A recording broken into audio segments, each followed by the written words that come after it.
So I started playing Lost Ark, the new MMO action RPG. I was skeptical about the game at first and thought it looked like a no-thumb button masher grindy free-to-play game. But I started seeing the game set concurrent player records on Steam, attracting some of the biggest names on YouTube and Twitch. And while I was late to the party, it got my attention. Maybe I should try this game and see what all the fuss is about. So I did. Welcome back, gang. It's Deltia from Deltiasgaming.com, and I've been playing MMOs since Ultima Online dating back to 1997. I've seen many come and go. You'll want to watch this video for an honest opinion on Lost Ark, which released in the US February of 2022, while the game was originally released in Korea in 2019. The big question I'm going to try to answer as a longtime MMO player and fan is this: Lost Ark, is it another trash MMO or a treasure? Let's begin. Lost Ark has everything you would expect from a normal MMORPG. PvE with raids, dungeons, and questing. PvP with instance-based arenas and open-world fights, crafting, housing, and so on. This isn't an MMO that lacks content, collectibles, or things to do at launch. Oftentimes, Lost Ark feels like there's too much to do, and you can easily get overwhelmed. The too long didn't read about Lost Ark that I found is it's a potato chip game, meant to be played like eating a snack, a couple bits at a time. Not eating an entire bag of potato chips expecting to be full and satisfied, bit by bit, enjoying the journey. But let's move on and cover some of the basics about the game. Lost Ark features 5 classes with 15 subclasses, each with their own unique skill and playstyle. Warrior, heavy melee focus, and one could argue the meathead of Lost Ark. Martial artist, another melee focused hand-to-hand combat style. Gunner, as you guessed, range with weapons. Mage, typical mage range caster for many other MMORPG. And assassin, which are your quick and demonic rogue melee types. The visuals are what people notice first about Lost Ark, the top-down isometric view. This feels like Diablo and Divinity Original Sin had a baby, both in terms of camera position and partly gameplay. In Lost Ark, you'll mainly use point and click for movement and targeting, and it takes a bit to get used to. You'll also have many hotkeys for items, consumables, mounts, and so on, which will feel very similar and familiar to World of Warcraft or those type of MMOs. I would say the top-down view and controls are jarring for you. Don't quit the game entirely, as it takes some time to adapt. But this isn't for everybody. You'll start your character out like any other MMO with a customizable character creator, picking your class, then introduction tutorial. The first thing I didn't care about Lost Ark was the gender lock classes, which the developers said later on would be changed. The character creator didn't feel that special or unique either, offering very little that was new or stood out to me. The tutorial, however, was very impressive, giving you a solid course in combat and holding your hand, making sure you understood the core components of the game's fundamentals. Speaking of the combat, before I played Lost Ark, I felt from watching videos and streams this was a button masher with very little skill until I played it. I realized very quickly this wasn't the case when I encountered good players in both PvE and PvP endgame. Positioning, timing, rotations, consumables, understanding, crowd control, interrupts, and the list goes on and on. Unlike your traditional tab target MMOs, you won't have to manage 30+ abilities with 2-minute long cooldowns. The combat feels much more responsive and active with very little need to auto-attack or wait for your major abilities to come off cooldown. Your character builds blend a semi-traditional skill tree with passives you can take as you increase the skill points of the ability. You'll get 3 options at each stage with 3 stages total, giving you some customization in your build. But truthfully, most meta builds have been established and exported from the Korean server, so you have little flexibility and skills and spec if you want to be good at the game. Speaking of not being good at the game, at first, I was your typical button masher, not reading my skills, auto-attacking mostly, and having trouble with the most basics of dungeons. I went back to the drawing board, started looking up an online resource and builds and working on rotation. I also used the in-game interface to set up multi-specs, one for AoE massive damage fights, and then one for single-target boss fights. Then it became clear, like other MMOs, the combat is like a dance. Go in for an attack, do a combination of 3 or so abilities, move out, rinse and repeat. Far from button mashing, you have to wait for key moments to time your ultimate in chain combination attacks or interrupt a boss with a split second for a clutch victory. This is one of the core strengths of the game, it's combat. There's so much nuance to the combat it could take you a lifetime to master. Not to mention, just as soon as you get the hang of one subclass, there's 14 more to go, giving you endless amounts of replayability. Back to my original point about the tutorial and combat, you'll complete the section and start your journey that is nearly entirely linear at the start of the game. You move from breadcrumb to breadcrumb, questing relentlessly. At certain intervals, the game teaches you new mechanics, systems, and currencies. This is a catch-22 for me. One side, I love the hand-holding and making sure you know where to go and what to do, and on the other hand, I feel like I'm pigeonholed into doing questing for hours on end when all I want to do is experience PvP and group PvE. Regarding the story, which I will not spoil, it's quite impressive. Smilegate does an incredible job at cutscenes building up the main bad guy in epic fights with massive, over-the-top graphical conclusions. Sometimes it felt like Dragon Ball Z meets Lord of the Rings. There are incredible parts of the game's initial story where I thought the quality and scope were that of a single-player RPG. But you're going to hit major snags and slow points, so you'll get a roller coaster effect of excitement and boredom. Even though there are slow points, I'd honestly recommend this game to anyone who enjoys typical RPG stories.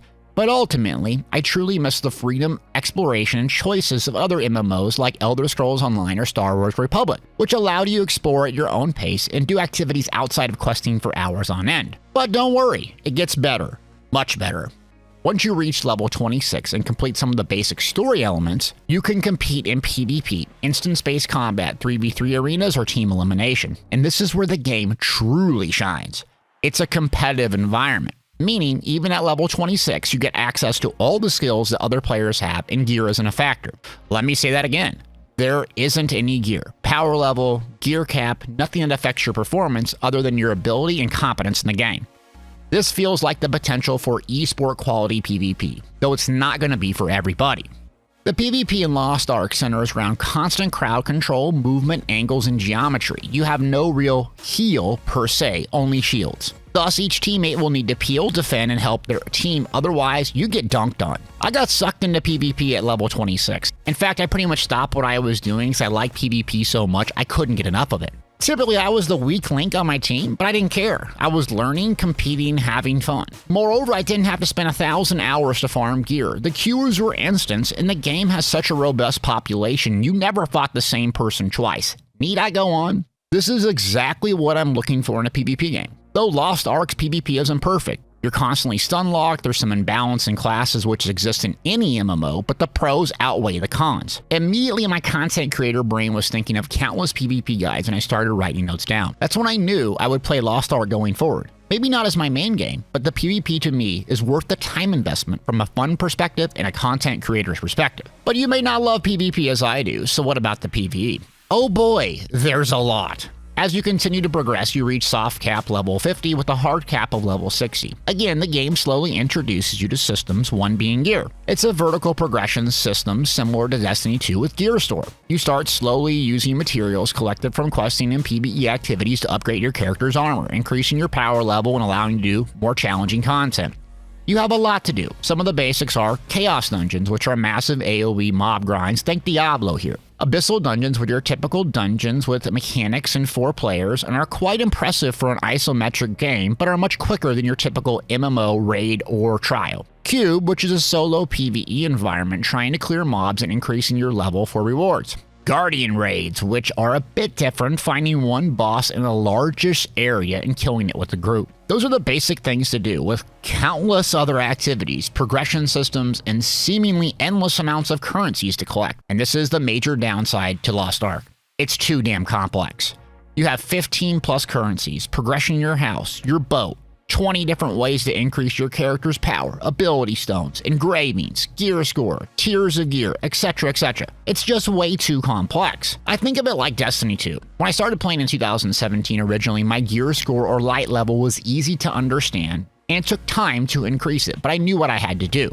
When I returned to the game in 2021, there were so many new systems and ways to enhance your gear and character's power, I felt completely lost and gave up. I asked myself in Destiny 2, okay, well, I need about 200-hour investment to get caught up, and playing alts just to feed my main character's light level. Nah, I'm gonna go play another game that I know. I find myself feeling the same way about Lost Ark's PvP. Very complex, hard to understand, and I feel it needs about 50% less systems to attract a simple-minded person like myself. Kill crap, get gear, equip gear, rinse and repeat. Diablo Borderlands here. Another factor to consider about Lost Ark is daily and weekly systems. Similar to SWTOR, Star Wars Republic, or Destiny 2, and vastly different than ESO. In this game, you have dailies and weeklies that can be run on each character, which rewards materials that can be used to upgrade your gear. You either like this type of system, or you don't. I like it because it gives players a clear objective to progress your character daily. whereas horizontal progression games like the Elder Scrolls Online have a confusing sense of progression once you reach max level. Lost Ark is a slow drip of progression in gear versus an all-you-can-eat buffet. Once I got my brain wrapped around Lost Ark's PvE and how it's meant to be played, it's a potato chip game. Play a couple hours a day, and over time you'll have a max level character just like any other MMO. Grind it to dust, you're going to be miserable and think the game sucks and move on like all the other content locusts do, devouring game after game, screaming, "This has nothing to do." Yes, after 1,000 hours in a month, shocker, the developers don't have something for you to do. That's another topic, moving on. Speaking of endgame PvE, apparently the system has some pay-to-win elements, with even the developers acknowledging in a recent post. I'm not that far enough along to know what those are, but from my understanding, you can spend real-life money to buy mats that can be used to upgrade your gear. Again, I know little about this, but if you're serious about endgame PvE and competitive environments, you'll want to do your research. Me, I'm more in love with the game's PvP, but it's worth noting. Another thing worth noting is the robust and polished nature of the game at launch. Outside of content locusts that have a gazillion hours of time, you'll have so much to do you can play this game for a year, casually exploring, farting around, and questing. Not to mention it performs very well. I have a 5-year-old laptop that the game runs fine on. In my main PC, it runs buttery smooth, looks and sounds gorgeous. Not to mention I only crash once in 30 hours of gameplay, which is astonishing for solitaire, let alone a massive MMO. And yet another thing to note is the social elements of this MMORPG, which are lackluster in comparison to other games. You have traditional guild, which is 1, and you can only do it per character. Thus, if you start alts, you run into a dilemma: do I put my alt into my main guild or no? You have friends and roster friends, which is basically another weird and goofy complex social system which needs to be cleared up. Plus, you have gear score element. Thus, if my friend has much higher gear score than me, doing content at a lower level doesn't really benefit him or her. So you run into this, well, I'll just play solos and we can chat syndrome. I think the game has a long way to go encouraging strong guild unity, connectivity, and simultaneous progression. There's a massive amount more I could cover, but I wanted to make this video semi-brief. I think I've been fair giving you some pros to cons to Lost Ark. I really enjoy the game as a side piece with S-tier quality PvP potential. I personally think Lost Ark is a treasure for me, the MMORPG fan who loves PvP, combat, and leveling alts. Though it isn't for everyone. I don't care for the on-rails, forceful, relentless questing. The social interface is archaic and offers very little incentive for grouping and socializing, and the cash up might be an issue later on. The pros outweigh the cons for me, and I plan on playing and covering this game going forward. 20 minutes in, I was having fun and said to myself, I could play this game for 18 hours a day. 1 hour later, I was writing down notes of all the things I was learning and enjoying about the game. And when I hit PvP, I was squealing like a pig when I didn't have to farm gear, grind something I could just queue up over and over and over and try to get good. But what do you think about Lost Ark? Want me to make guides on this channel? Want me to stick to just ESO, Elder Scrolls Online? Please, leave me a comment and I'll try to do my best to accommodate this audience on this channel. Thanks for watching.